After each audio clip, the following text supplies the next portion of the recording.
a reoccurring question on a lot of forums, Facebook pages, groups, this sort of thing, is how do I know what to charge? It's a very divisive question. I'm sure if you ask 10 people, you'll get 20 different responses, probably all with their own validity.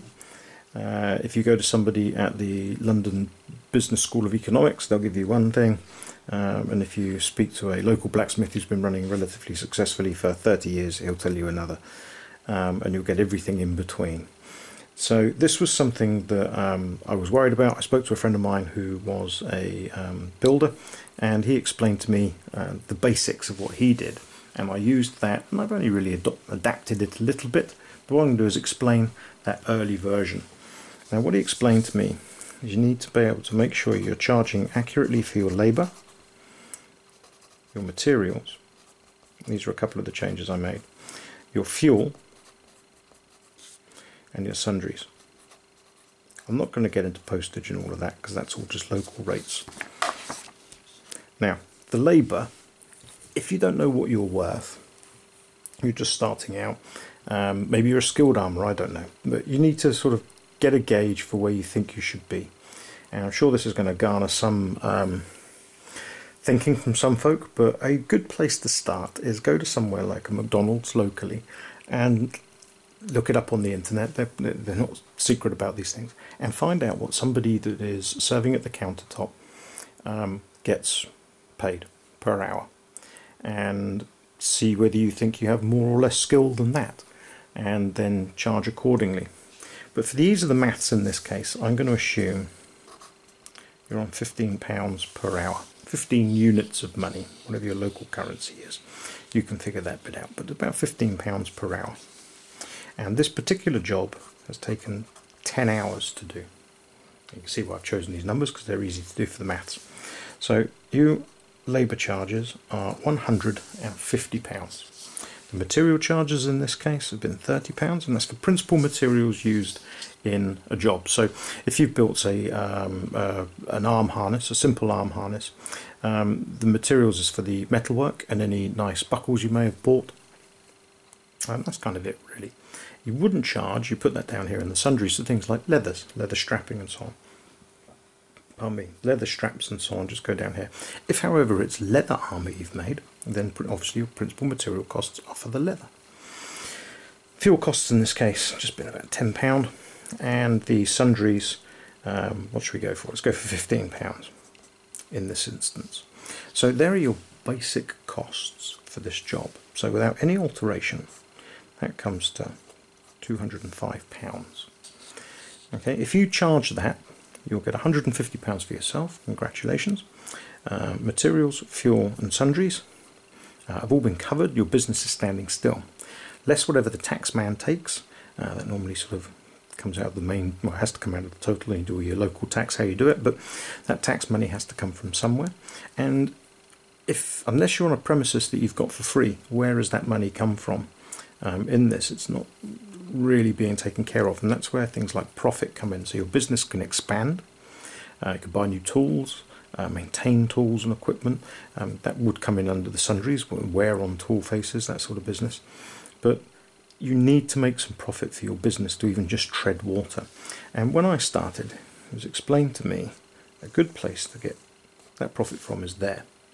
And that profit range, depending on who I've read and has been successful in these sorts of works, runs at about 10 to 60% in the sort of work we're doing, if you wish to remain relatively competitive in your environment. It's a divisive issue. Lots of people have strong opinions on it. I've seen folk go up to about 150%. You'll have to figure out what you can do in your area. But for this instance, let's just imagine that our profit we're going to do is going to be 20%. So to work that out, put it down here, you take 30, 40, 55. So you have £55, divide that number by 100. Well, it does take a decimal point from there and go 1, 2. So our answer for 1% is 55 pence. Multiply that by 20, well, 20% here, and your profit off of these three pieces here is £11. It's that straightforward. So you add that to this and you get a total of £216. Not the greatest profit in the world, you're taking it from just there, but it's profit nonetheless. If you can work with that, that's marvellous. It means your business isn't necessarily standing still, it's not going to expand very quickly. Another way I was shown to work the profit, just while we're doing it, is to do the profit on the totality of the entire bill. So as we worked out before, that was £205. So in this instance then, we have 205 divided by 100. Quite straightforward. Take your decimal point from there. 1, 2. So let's just call that £2 for 1%. So if we're going to take this 20% again, that now equals £40 profit across the whole thing. So our figure over here, 205. So our bill would now be £245. Not unreasonable for skilled labour. Producing something like this after 10 hours of work, £245. Not unreasonable, certainly where we are at the moment in this country at the minute. But again, you'll have to take into local considerations all of that sort of good stuff. Your own skill set as well may affect this number, certainly will affect this, and that's a very difficult one to begin with, because a 10-hour job for a skilled armourer might be a 20-hour job for a beginning armourer, and you can't charge just because it's taking you that long. 20 times 15, something has to give. But as a starting way of working out the calculation for what you should charge, these four here will mean your business can stand still, and then when you put the profit on, you can start to figure out how to expand your business. And then if somebody asks for discounts, or you wish to offer a discount, perhaps they've liked something on Facebook, they like you on Facebook, and for that you offer a small discount, you can start to figure out where that number is coming from. You can't do these if you're charging realistic sums of money.